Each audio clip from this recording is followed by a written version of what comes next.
Welcome back to Winchester, folks. What a hell of a fight it's been so far, but I want to get an overhead view of the situation and give you what I believe my approach to be. Number one, it looks like the Federals have are absolutely trying to break through over there on that right side.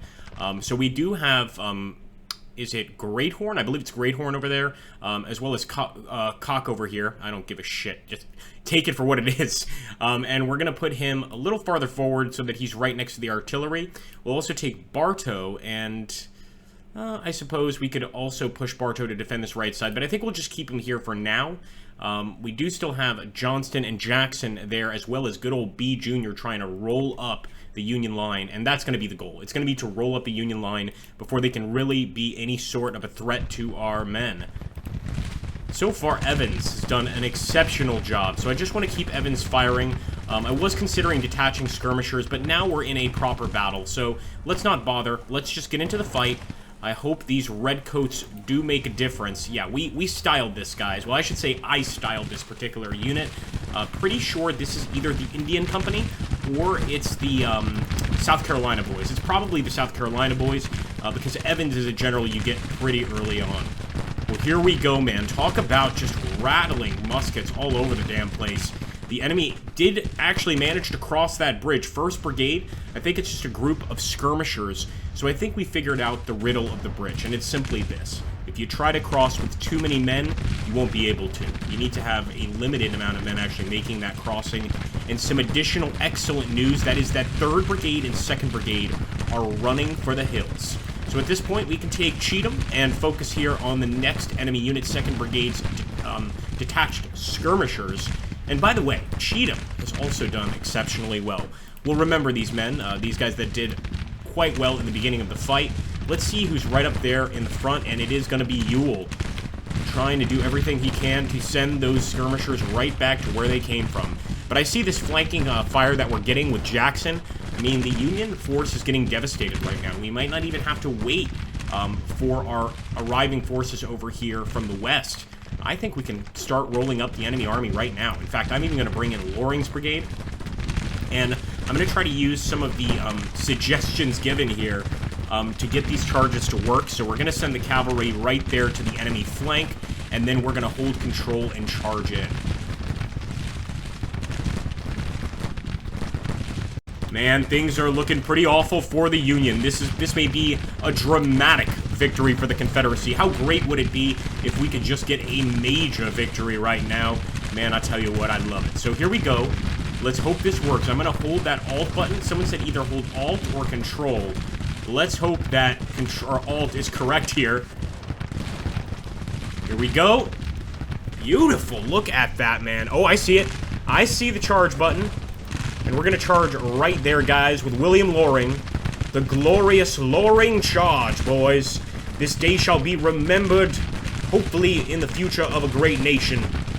Just make sure that we got them over there. We do. Here we go, guys. The Loring charge right into the enemy. My goodness, guys. 3rd Brigade is going to get smashed here. What a wonderful situation for our men. Let's just hope that that charge actually does come to pass. And indeed, they are slashing those sabers. They are slashing those sabers. Unbelievable. Look at that. A follow-up volley on the Union. What a dramatic victory if this ends up being a victory indeed. But I think we've got it, boys. I think we've got it. In fact, I might follow through the charge here.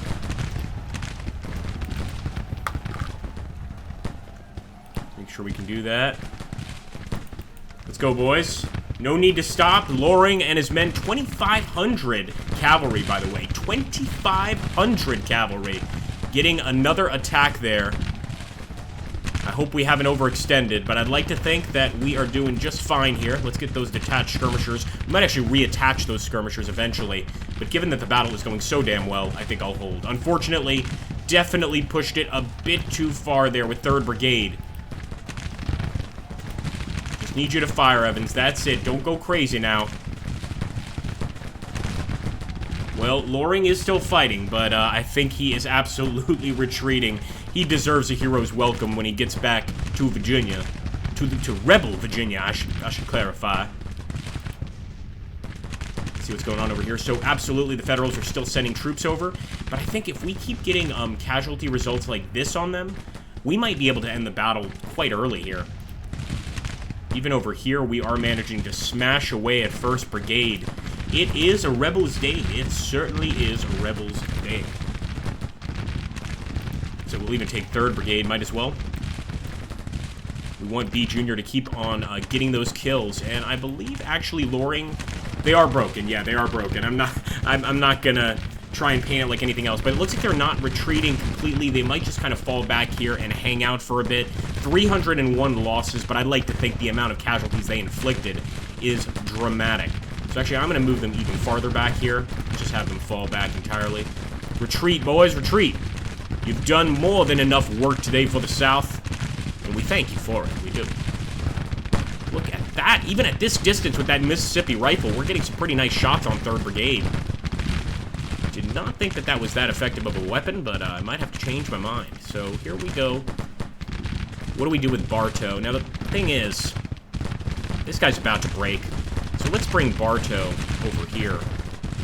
The other thing is we don't have Bartow's commander.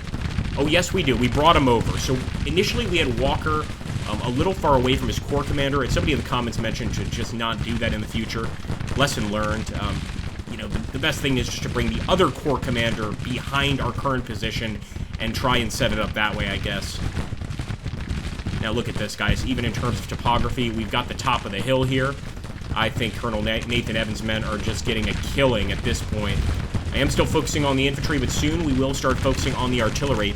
Not sure I want to cross the river there, though, to reach the rest of the Union Army over here. Just because I think that river is treacherous. I think the Union making that move across is absolutely treacherous. That's why they got shot down so easily. That's why I believe this is going to be a Confederate victory. And let's go for a major victory, boys. That's why we might have to go for the charge. 3rd Brigade, B, we need you right up on the front line.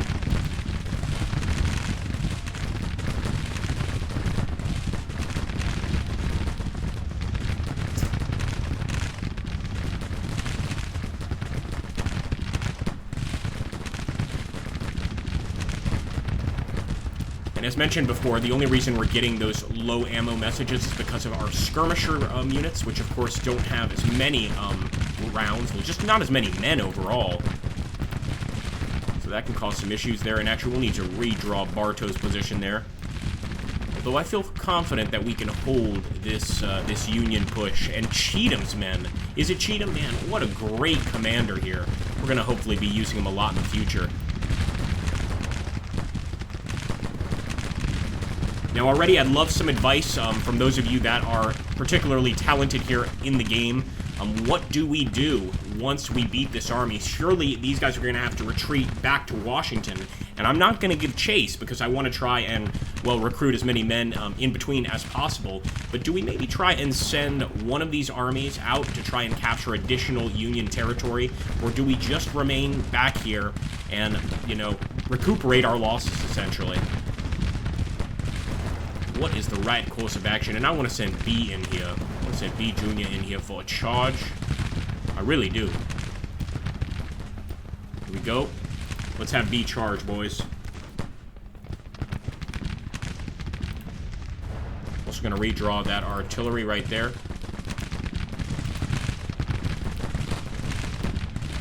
Purcell's artillery. Here we go, guys.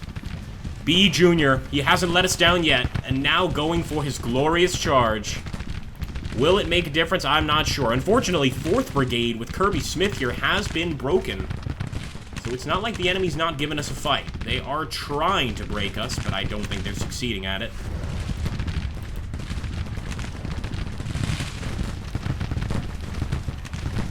That artillery's surely no fun. And another thing is I think that, unfortunately, Colonel Nathan Evans has taken far too many losses for his own good. I don't really want to push it anymore there. And what is this? Please don't. Got worried there. I thought it was another Union army. I don't think they have any reinforcing armies. I think it's just all in one go, essentially. They've done this. And there we go, 3rd Brigade. We're actually attacking the enemy here. We might be able to take some federal prisoners if we're lucky.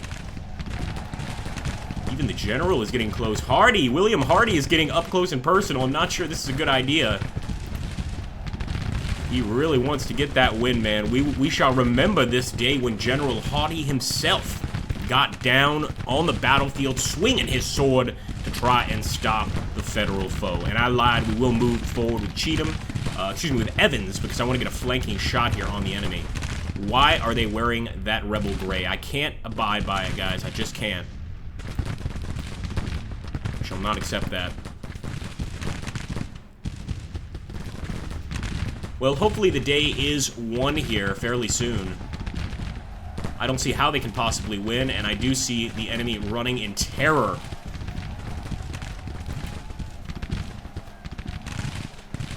Keep it up, boys. Keep it up.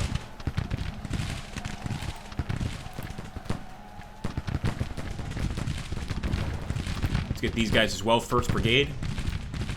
Thomas Jackson certainly proved himself, man. You can't not prove yourself with 517 men lost. He proved himself with his blood. Let's put it that way.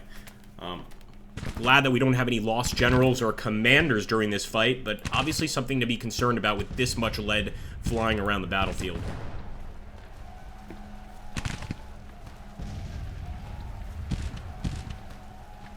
Feel really bad for the property owners right there in, I think it's Milltown? Yeah, this is Milltown. I really do feel quite awful for them. There's nothing we can do. We have to bombard this area because the Federals decided to take up positions here. Although, look at that. Yet another group retreating. But it looks like we're stuck on that minor victory focus. We don't ever get that major victory. Let's see if we can change that. Don't judge me. Don't you dare judge me. Them Federals are on Southern territory now. That changes things, as far as I'm concerned.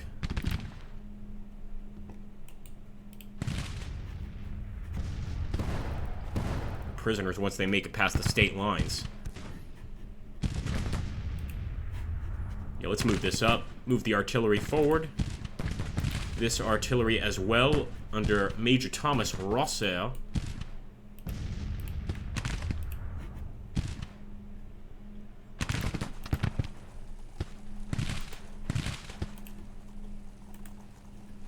Push forward, boys. I'm not going to say the name, just fill in the blanks. Been great. He's been great. He's been one of the hardest, strongest, fastest, and most efficient of those that I have yet seen. Just an excellent fighter, and not many men in that unit, just 1284. But he certainly accomplished his task. And that's all we can ask from such a man, is to get the job done. That's all we can ever ask. You will, again, losing 504 men during this fight. Every single one of our units is going to need, of course, recruits from their respective states. And that, I think, is going to take some time. You know, that alone does take some time in this game. And just in war in general. We are, of course, still researching a bunch of stuff. One of the things we might start researching, which we put militia focus on, I believe, or we put another focus on anyway instead of it, and that is industrialization. Again, do we want to go down the industrial path? I feel like the South can't survive without industrialization over time, but I'm not sure if I should prioritize it, because there's a lot of other things that we could focus on which would help us in the immediate future. Industrialization would help us in the, let's say, the not-so-distant future. Let's see if they dare to cross this river, boys. I don't think the Yankees are going to cross this river ever again. I certainly hope not. Not for the next few weeks, anyway. And maybe for the next few months. So there we go.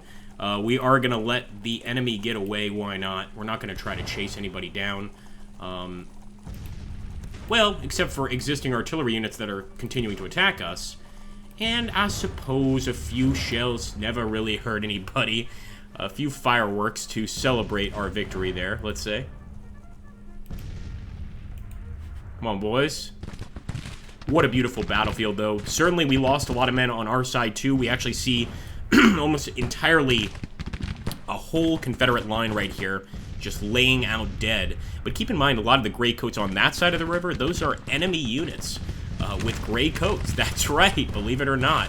And we did send, look at that, some artillery running in terror before the end of the battle. Well, isn't that just wonderful? Just a little final call out to the Yankees there. And there we go, my friends. My goodness, it looks like they had 10,000 men lost on their side. We had 3,681 lost on ours, but still just a minor victory. We wanted one of those major victories. I guess we'll have to take it, though. It's not the end of the world, is it? Well, hilariously, Loring loses face despite him doing such a great charge, man. So I'm going to try to rationalize this news heading, sort of turn this into an AAR, which is what this campaign is anyway. So here's what happened. Loring came in on his cavalry, with all of his cavalry, all sons of the South, you know, many of them sons of senators and sons of well-known colonels and generals and such, and he charged the first Union group, slaughtered them just to a man. The Union ran in terror, charged the second one, slaughtered them to a man, but then he got kind of like a General Custer vibe about him, and he charged that third Union group, and 358 cavalrymen, sons of the South, like I mentioned, were slaughtered on the battlefield before Loring slowly trotted away in ceremonial garb, looking just absolutely terrible as he trotted away there too, with his horses tired and such. I guess I can understand it. But there we go, guys. They call it a narrow victory, but I think it was much more than that. Now the question becomes, what do we do now? I mean, we let the Union armies head back. Do we try and follow up with an attack and chase them? I'm just not sure. Keep in mind, we've got two armies here.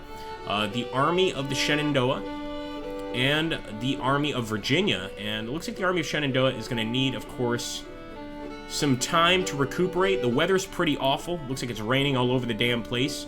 And also, it looks like Beauregard's men are going to need some food, but they seem to be doing just fine. So the question is now, do we follow up with Beauregard and go straight for Frederick, Maryland? And I think the answer is undoubtedly yes. I will let the enemy get away, though, a bit. I'm just going to kind of push forward a little bit more, give them a chance to escape and get out of Southern territory once and for all. I'm certainly happy with that outcome, but I wonder how we go for the major victory. How do we succeed with that major victory? What do we need to do to get that? Anyway, in the comments down below, I want you to let me know, how would you proceed going forward now? Do we chase the Federals? Should we already start chasing them? Do we take Frederick, Maryland, or do we stay right here and just wait for the next enemy attack? Somebody mentioned going straight for Cumberland, and it looks like Cumberland would remain completely open at this point. Maybe we could just quickly hop over there, grab it, and then come back to Southern lands. Well, because of that battle, we also haven't focused on any of our other theaters of war, and we'll be getting to those in the next episode. Thank you for being so supportive with this series, guys, and I beg you to please keep it up. I love that support, and I want to save the South, boys.